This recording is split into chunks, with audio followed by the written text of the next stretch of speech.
नमस्कार, मैं हूं जैस्मिन शर्मा। आप सभी दर्शकों का अन्नदाता कार्यक्रम में स्वागत करती हूं। हर रोज की तरह कार्यक्रम में लेकर आई हूं खेतीबाड़ी से जुड़ी हुई बहुत सी लाभकारी जानकारियां।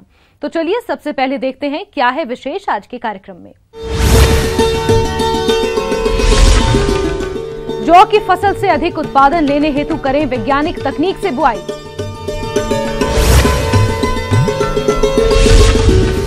अधिक उत्पादन के लिए चंवला की फसल में किए जाने वाले जरूरी कार्य।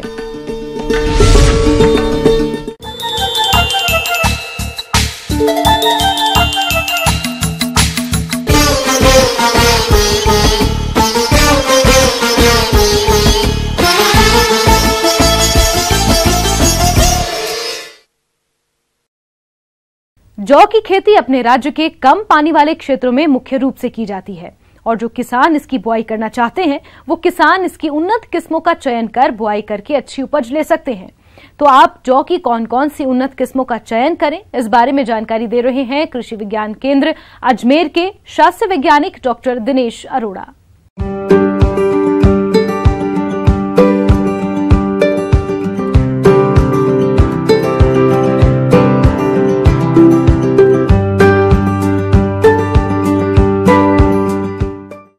किसान भाइयों, जौ सर्दी के अंदर बोई जाने वाली एक अनाजी व चारे के रूप दोनों में काम में आने वाली प्रमुख फसल है और ऐसे क्षेत्र जहां पानी और भूमि लवणीय है वहां जौ की खेती प्रचुरता से सफलतापूर्वक की जा सकती है।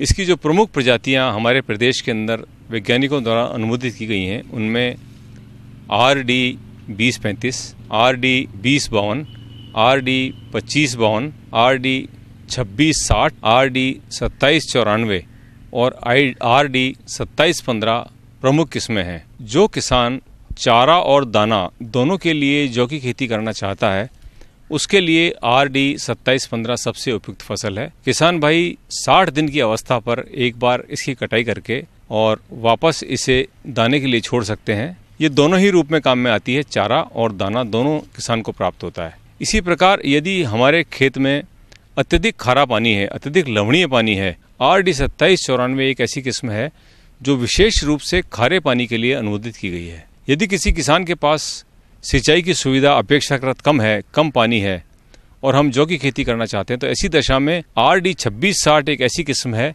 जो हमें कम पानी में भी अच्छी पैदावार देने में सक्षम है। तो इस प्रकार किसान भाइयों, परिस्थिति के अनुकूल हमें किस्म का चयन करना चाहिए ताकि हमें अपनी विशेष परिस्थिति में भी अच्छी पैदावार प्राप्त हो सके। जौ की खेती के लिए बलुई, दोमट तथा दोमट भूमि उत्तम मानी जाती है तथा रेतीली भूमि में भी इसकी पैदावार अच्छी होती है।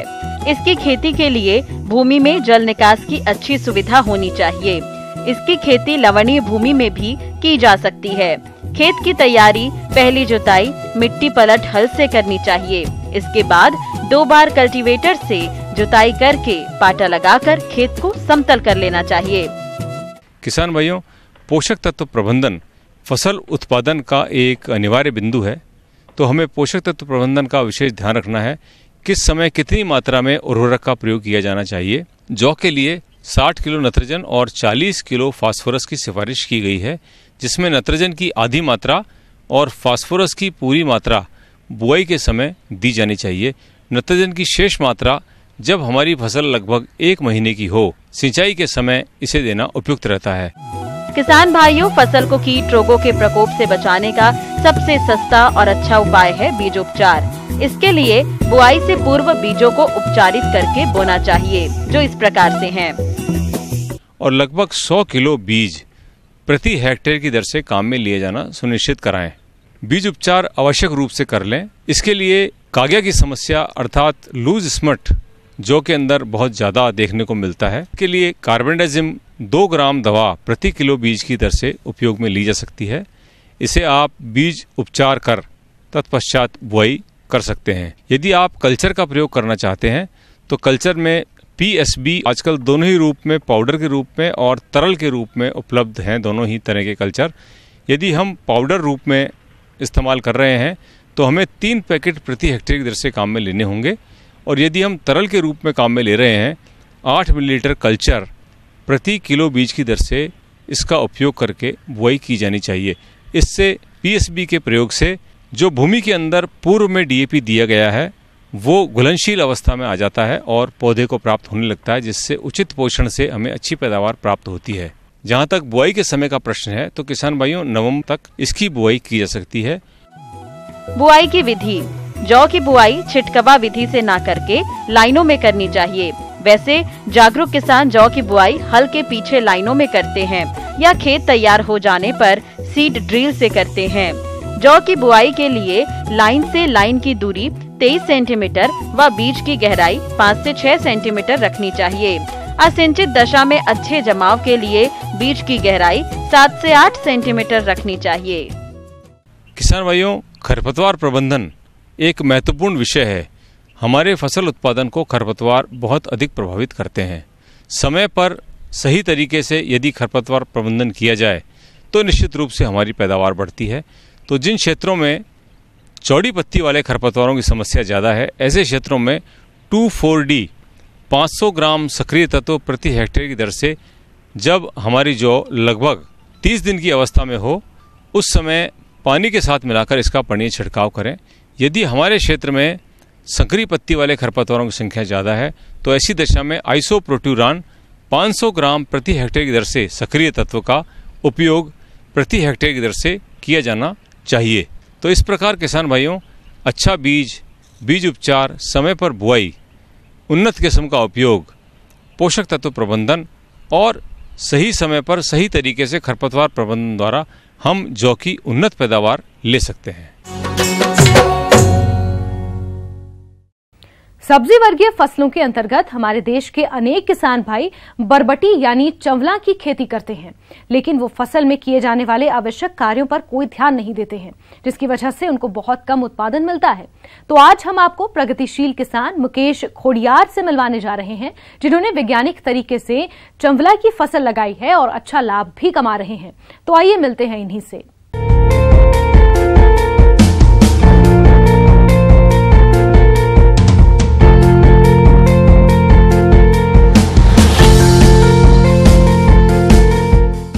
ये बरबटी की जो वैरायटी है हमारी, आप यहाँ पे देख रहे होगे, ये काफी लंबी है, 1.5 से 2 फीट के आसपास की बरबटी है ये वाली। और ये बरबटी का नाम है बबली वैरायटी। यहाँ पे मैंने अभी 3 एकड़ पे लगाया है इसको। जैसे अभी इसके अंदर में आप देख रहे होगे, यहाँ पे डबल बांस लगा हुआ है इस प्रकार से, और इसमें तो ऊपर में तार लाइन लगाया है, नीचे में धागा लगा दिया है। यहाँ पे मैंने इस प्रकार सफेद धागा, और सफेद धागा से ही इसमें जिग जैग करके नार चलाने के लिए ऊपर में मैंने कर दिया इसको, ताकि हमारी जो बरबटी है वो काफी सीधी और लंबी आ सके, क्योंकि 1.5 से 2 फीट लंबी होती है बरबटी। सीधी आने के लिए ही इसको ऊपर में चलाना जरूरी, सहारा देना जरूरी है। सहारा देकर यदि उसको ऊपर ले लेंगे तो इसमें काफी अच्छी और लंबी बरबटी तैयार होगी। खाद हमारा जो है 19-19 रेशो पे स्टार्टिंग तीसरे दिन के बाद में चालू करना चाहिए।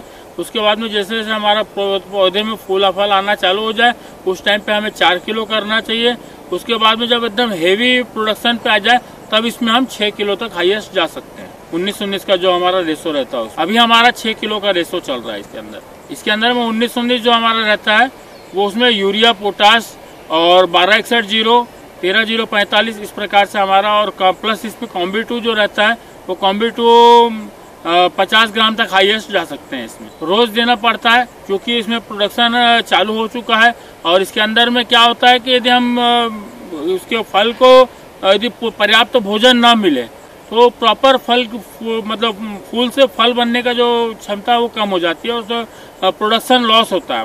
पीक टाइम जैसे ही अपना फूल फल आना चालू हो उसके बाद में 4 किलो चालू कर दें, और जैसे ही माल तोड़ना चालू हो जाए इसके अंदर में, उसके बाद में हम इसमें 6 किलो तक हाईएस्ट जा सकते हैं। इसके अंदर में मल्चिंग जो हमारी आती है वो एक सिल्वर ब्लैक आती है जो मैंने यूज की है, और एक व्हाइट ब्लैक आती है। व्हाइट ब्लैक काफी अच्छी रहती है मल्चिंग, वो 2 फसल तक भी उसको चला सकते हैं। सिल्वर ब्लैक जो हमारी एक फसल में ही काम आती है, और मैंने एक फसल वाली ही मल्चिंग यूज किया है हमेशा। मल्चिंग में लगा हुआ, और आप देख रहे हैं यहाँ पे नाली में खरपतवार कुछ उगी हुई है। मल्चिंग इसीलिए करते हैं कि खरपतवार उसमें ना उगे, और आसपास में जितना छोटा सा छेद जो करते हैं वहीं पे अपना फर्टिलाइजर और खरपतवार थोड़ा बहुत उगता है उसको निंदाई कर लें। जल प्रबंधन इसके अंदर में विशेष तौर पर मल्चिंग में लगा हुआ, और तो इसके अंदर में क्या होता है कि हमें 1 दिन के आड़ में जो पानी देना रहता है वो 1 दिन के आड़ में देते हैं, आधा घंटा प्रति एकड़ के हिसाब से। और जो हमारी जो क्यारी की ढाल है वो 1.25 फीट कम से कम लंबी रहनी चाहिए। 1.25 फीट मतलब ढाल रहना चाहिए उसके अंदर में, और 200 फीट की क्यारी जो हमारी रहती है उसमें 1.25 फीट का ढाल रहना बहुत जरूरी, ताकि जल हमारा आसानी से बाहर निकल सके निकास नाली के माध्यम से। किसान भाइयों, बरबटी की फसल में कुछ कीट और रोग भी आते हैं, जिनकी वजह से उत्पादन में कमी आ जाती है। इसलिए आप इसकी पहचान कर नियंत्रण कैसे करें, आइए जान लेते हैं। मुख्य तौर पर व्हाइट फ्लाई ज्यादा परेशान करती है, लीफ माइनर इसके अंदर में परेशान करती है, और साथ ही साथ थ्रिप्स भी काफी परेशान करती है। इसमें काली वाली थ्रिप्स भी आती है, और इसके अंदर में जो रस चूसने का काम है वो थ्रिप्स के माध्यम से वो करता है, और व्हाइट फ्लाई परेशान करती है, और लीफ माइनर काफी परेशान करती है। इसके अंदर में जो सांप वाली बीमारी बोलते हैं उसे लीफ माइनर बोलते हैं, वो ज्यादा परेशान करती है। और इसके अंदर में जो दवाई का डोज जो है वो कृषि वैज्ञानिक हमारे जो है उनसे समय समय पे सलाह लेते रहता हूँ, और वो जो डोज और दवाई का मात्रा वगैरह बताते हैं उसी मात्रा के अनुसार दवाई का इस्तेमाल करता हूँ। और इल्ली का प्रकोप भी इसमें दिन मतलब जैसे जैसे बोरर बढ़ते जाएगा इसमें फूल के अंदर में छेद करके घुस जाता है, और उसके बाद में हमारा फल में छेद आना चालू हो जाएगा, इसलिए उसकी दवाई भी हमें समय समय पे लेते रहना चाहिए। रस्ट देखने मिलता है पत्ते के पीछे साइड में, आप देखेंगे लाल लाल हो जाएगा, उस प्रकाश जब होना चालू हो जाए तो समझ जाए को संकेत आपका आ गया है कि रस्ट नाम का बीमारी जो है इसमें आप देख सकते हैं। यहाँ पे ये अभी हल्का सा इसमें स्टार्ट हुआ है। रस्ट से क्या होगा कि पूरा पत्ता लाल होना चालू हो जाएगा, क्लोरोफिल बनना कम हो जाएगा वहाँ पे। तो स्वाभाविक बात, जब क्लोरोफिल बनना कम हो जाएगा तो पौधा अच्छा विकास नहीं कर पाएगा, साइड ब्रांचेस नई नहीं आ पाएंगी उसमें। जब नई मतलब उसमें शाखाएं नहीं निकलेंगी तो हमारा प्रोडक्शन लॉस होगा। उसके लिए अलग दवाई आती है, मैरियन वगैरह हो गया, वो दवाई को 200 ग्राम प्रति एकड़ के हिसाब से ले सकते हैं विशेष तौर पे।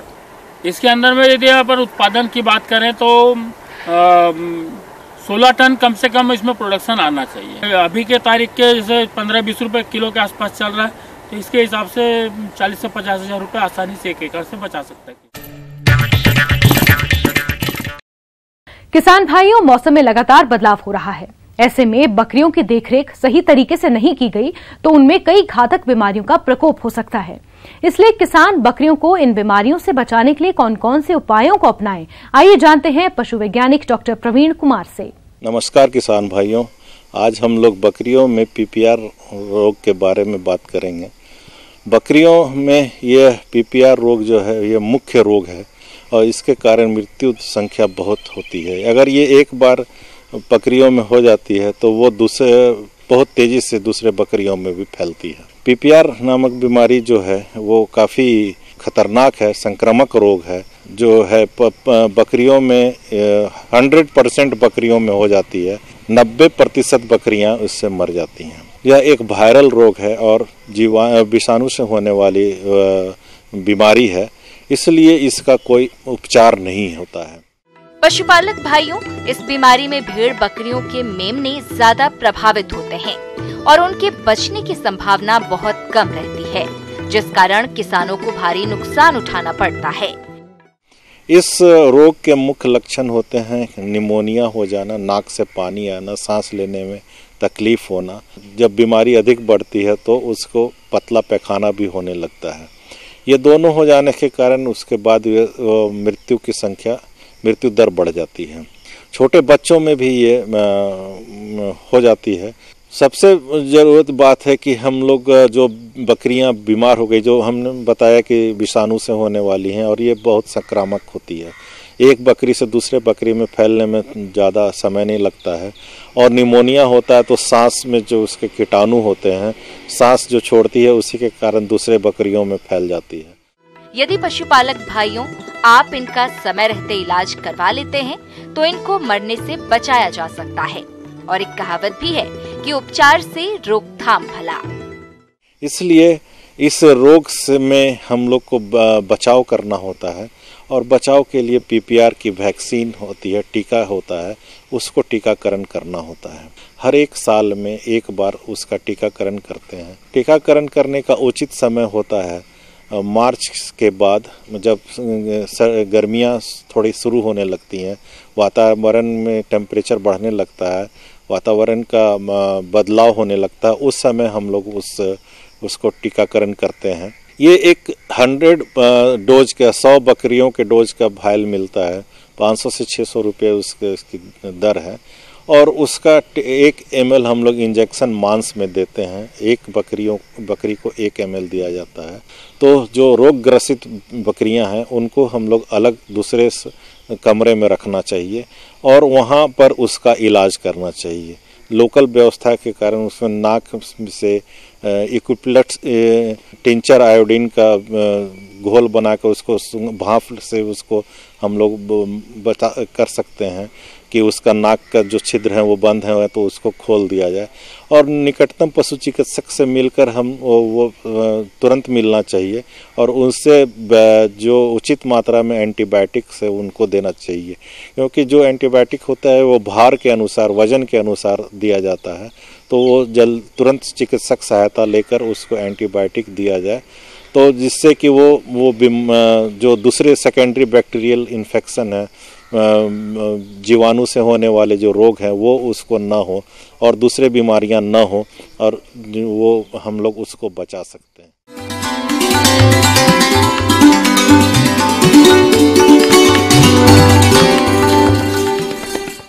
जॉन डियर अन्नदाता हेल्पलाइन निशुल्क फोन संपर्क सेवा के माध्यम से आपके द्वारा पूछे गए प्रश्नों में से 1 या 2 महत्वपूर्ण प्रश्नों को हम अपने कार्यक्रम में शामिल करते हैं। इसी के तहत आज का चयनित प्रश्न और उसका जवाब इस प्रकार से है। अन्नदाता निशुल्क फोन संपर्क सेवा के माध्यम से पूछे गए प्रश्नों में से आज हमने जिस प्रश्न को कार्यक्रम में शामिल किया है उसे पूछा है ग्राम उदयपुरिया, जिला जयपुर के कृषक सत्य प्रकाश ने। यह लहसुन की उन्नत किस्मों के बारे में संपूर्ण जानकारी चाहते हैं। तो सत्य प्रकाश जी, आपकी जानकारी के लिए प्रस्तुत है कार्यक्रम का यह अंश।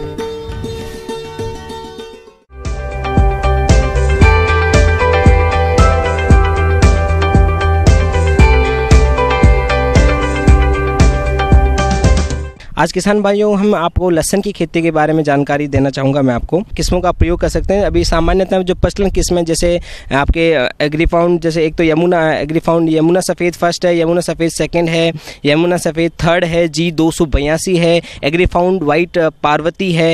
ये ऐसी कुछ किस्मों का प्रयोग करके अधिक से अधिक लाभ कमा सकते हैं।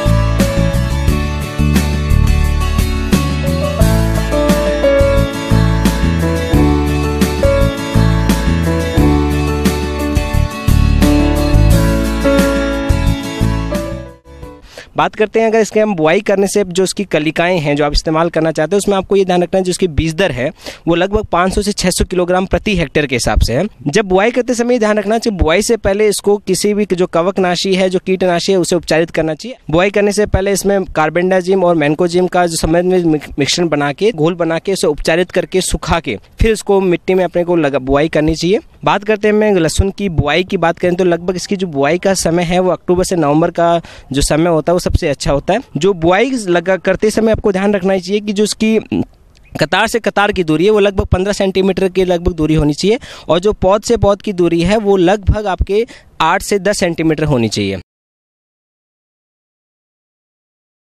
आइए अब एक नजर डालते हैं राज्य के कुछ चुनी हुई मंडियों के प्रमुख फसलों के बाजार भाव पर।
अब आइए देखते हैं कल दिखाए जाने वाले कार्यक्रम की कुछ मुख्य झलकियां।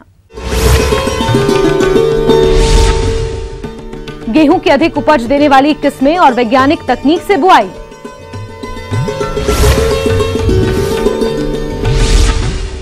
शकरकंद की खेती करके एक किसान ने कमाई अच्छी आमदनी। हम ये उम्मीद करते हैं कि आज का कार्यक्रम आप सभी दर्शकों के लिए उपयोगी रहा होगा। किसान भाइयों, अन्नदाता आपकी सेवा के लिए संकल्परत है। कृषि संबंधित समस्या एवं सुझावों के लिए आप हमें इस पते पर संपर्क कर सकते हैं। प्रोड्यूसर अन्नदाता, news 18 Rajasthan, Ramoji film city, Hyderabad 501512। साथ ही आप हमें ईमेल भी कर सकते हैं। हमारा ईमेल है p18annadatharajasthan@nw18.com। इसके अतिरिक्त आप हमें जॉन डियर निःशुल्क हेल्पलाइन नंबर 180041921555 पर सोमवार से शनिवार सुबह 10 से शाम 4 बजे के बीच संपर्क कर सकते हैं। किसान भाइयों, अब समय हो रहा है आपसे विदा लेने का, तो हमारी अन्नदाता टीम को दीजिए इजाजत। कल फिर आपसे मुलाकात होगी कृषि संबंधित कुछ और महत्वपूर्ण जानकारियों के साथ। नमस्कार।